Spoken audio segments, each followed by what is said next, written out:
Ynys Enlli in North Wales is also known as Bardsey Island, and it's been a pilgrimage destination since the 6th century. The island lies at the north end of Cardigan Bay, just off the tip of the Llŷn peninsula. Archaeological evidence shows human habitation on the island for at least 4 millennia. But where does it get its mysterious name of the Isle of 20,000 Saints? How is it linked with King Arthur and Merlin? And could it be the true location of Avalon? Let's find out in this week's episode of Fabulous Folklore. Hello there and welcome to Fabulous Folklore, the podcast for all things folklore, occult and just a bit weird. I'm your host Icy Sedgwick, blogger, fantasy author and your guide into these rather mysterious realms. I've got some rare things to show you, so come on in, take a look around, but be careful not to touch anything. These things sometimes bite. Well, hello there, and welcome back to Fabulous Folklore with me, your host, Icy Sedgwick. I do hope you're well. We are continuing with the Folklore of Islands theme. So far, obviously, we've had Lindisfarne in Northumberland, we've had Islay in Western Scotland, and now we're off to Wales for Ynys Enlli. And I'm probably going to get some of the pronunciations wrong, but I am trying really hard to get them right.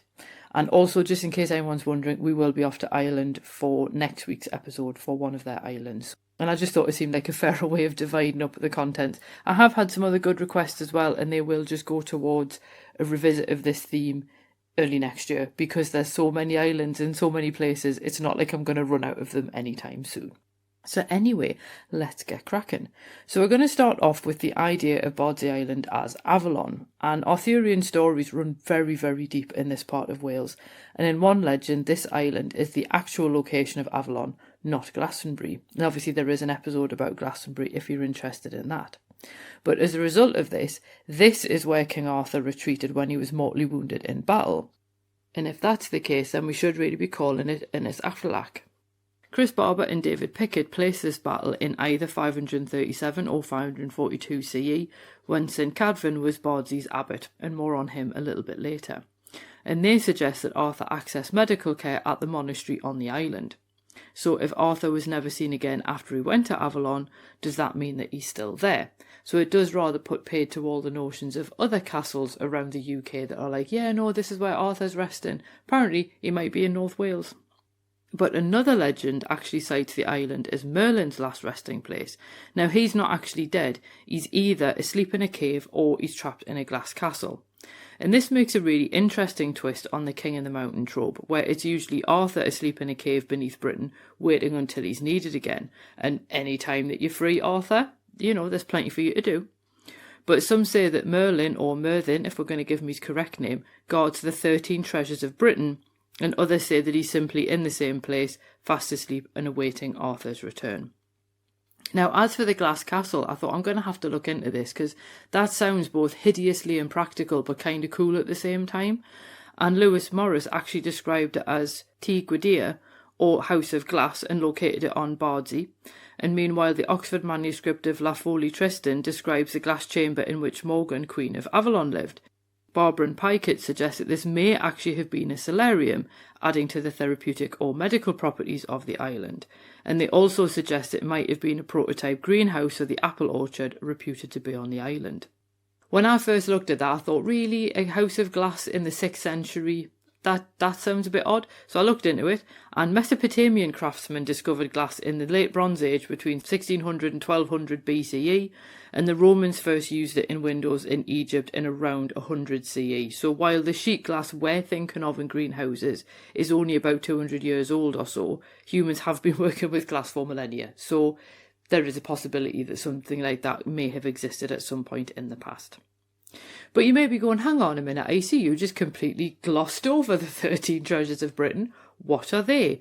And they are a collection of magical items that appear in Welsh manuscripts from the 15th and 16th centuries. Now, the first is the sword of Rhydderch the Generous, which burst into flames along its blade if it was drawn by someone worthy. The second treasure is the hamper of Gwyddno Longshank, which is a basket of plenty, and owned by Gwyddno. If you put enough food for one man into the hamper and closed it, you would find enough food to feed 100 when you opened it again. Treasure 3 is the horn of Bran Galed, and according to legend it once belonged to Hercules and would contain whatever drink you wanted. The fourth treasure is the chariot of Morgan the Wealthy, King of Glamorgan, that could travel wherever you wanted in a flash. The fifth treasure is the halter of Gludno Aeddon, who ruled an area of northern England and southern Scotland. Apparently had the halter fixed to his bed, and if you wished for a horse, it appeared in the halter, which would be quite cool. Treasure 6 is the knife of Llawfrodded the Horseman, a legendary figure in Welsh Arthurian tales, and his knife could apparently serve a company of 24 men at dinner.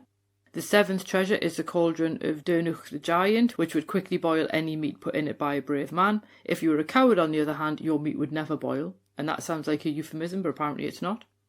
The 8th treasure is the whetstone of Tudwal Tudglid. If you were a brave man and you sharpened your sword on this whetstone, anyone whose blood you spilled with the sword would die. Like the cauldron, if you were a coward, the treasure didn't work. Treasure 9 was the coat of Padan of the Scarlet Robe, which apparently fit a well-born man no matter what size he was, but it didn't fit commoners. The 10th and 11th treasures came as a pair, being the crock and dish of Regenydd the Cleric, and you could wish for a food and find it in the dish and crock. Treasure 12 was the chessboard of Gwenddolai, son of Cadio, apparently made of silver and gold, and it could actually play opponents on its own. And finally, the 13th treasure was the mantle of Arthur in Cornwall, which could apparently make its wearer invisible. Now, these items will apparently stay with Merlin until King Arthur returns, and their location on Bardsey Island is unfortunately unknown. So I thought it was quite interesting the amount of Arthurian stuff that is related to this small island. And I think when you look at the way that Barber and Pykett have actually put a lot of evidence together, looking at the original Welsh manuscripts and so on, they do actually make quite a compelling case. And we're going to move on to another legend which sort of fits in with this kind of thing. And it's not necessarily about Bardsey itself, it actually refers to the region in which it sits. And this is the idea of the sunken kingdom. And according to one legend, the area was once the site of the kingdom of Cantre'r Gwaelod. Now, the story came from a 12th century poem from the Black Book of Carmarthen. And in the poem, Gwyddno is the ruler of the kingdom, and that's Gwyddno of the Hamper, and Saethynhyn is his steward. One night, Saethynhyn is drunk and opens the floodgates, causing the area to flood, and then the kingdom disappears beneath the sea. In other versions, it's actually Helig, son of Glenawg, that has a kingdom between Cardigan and Bardsey Island, and the area was considered, and I quote, extremely good and fruitful and flat, end quote. And this is the kingdom that ends up flooded. Now, James Donne notes the similarity to the Welsh folktale in which someone fails to secure the door of a well, which overflows and then creates a lake. So there does seem to be this common point about doors either being left open or opened by accident, and thus causing a flood that then completely ruins an area. Now, as the legend of the Lost Kingdom goes, people could apparently still see the buildings on the sea floor when the sea was still, and even hear the church bells as they moved in the current. Now, these types of stories appear in lots of areas, including Cornwall, Ireland, Brittany and other parts of Wales. So Donne wonders if the legend derives from an ancient narrative template that was used across the Celtic world, or if it was actually an account of an actual event that other areas then adopted and adapted to suit their location. And obviously, I think we've looked at a couple of lost cities beneath the waves on the podcast, but not as many as I'd probably like to. So I thought this was quite a huge kingdom when you actually look at the size of Cardigan Bay. The idea of that actually being this flooded kingdom just shows how large an area of land that would have been. But you may wonder why I mentioned the idea of the island being the Isle of 20,000 Saints in the introduction. During the Middle Ages, pilgrims actually clamoured to visit Bardsey Island. Why, you might ask? Well, an interesting legend had taken root among Christians. And if we go back to the 6th century, St Cadfan founded a monastery on the island. St Cadfan was a Breton nobleman, and his feast day is actually the 1st of November.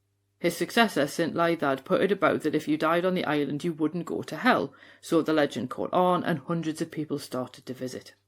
Now, in the early Middle Ages, pilgrims considered 3 trips to Bardsey as equalling 1 to Rome, and the island attracted so many monks and pilgrims that it soon earned the reputation as being the burial place for 20,000 saints, and this is how it then got its nickname of the Island of 20,000 Saints. Now, so holy was Bardsey thought to be that the Vatican actually hold a list of indulgences to be granted to any pilgrims who headed to the island. Now, the island is only half a mile wide and 1.5 miles long, so that will be a lot of graves in not a large amount of space. But the legend does underline just how important Bardsey was in early Middle Ages Christianity. And there is even a local belief that you'll hit a body no matter where you dig on the island. Now, while that might be a tiny over-exaggeration, a comprehensive excavation at a house south of the chapel in the 1990s did actually reveal 25 medieval graves, so there is quite a high density of graves in the area.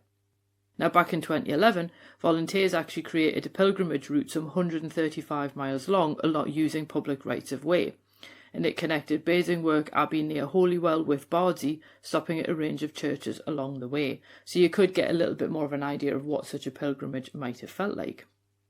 Now, you can still see what's left of the 13th century Augustinian Abbey of St Mary, although all that's left is an 8-metre tall tower in the graveyard. And it actually fell derelict after the dissolution of the monasteries in 1537, which you may remember also played a part in the downfall of Lindisfarne Priory as well in the Lindisfarne episode.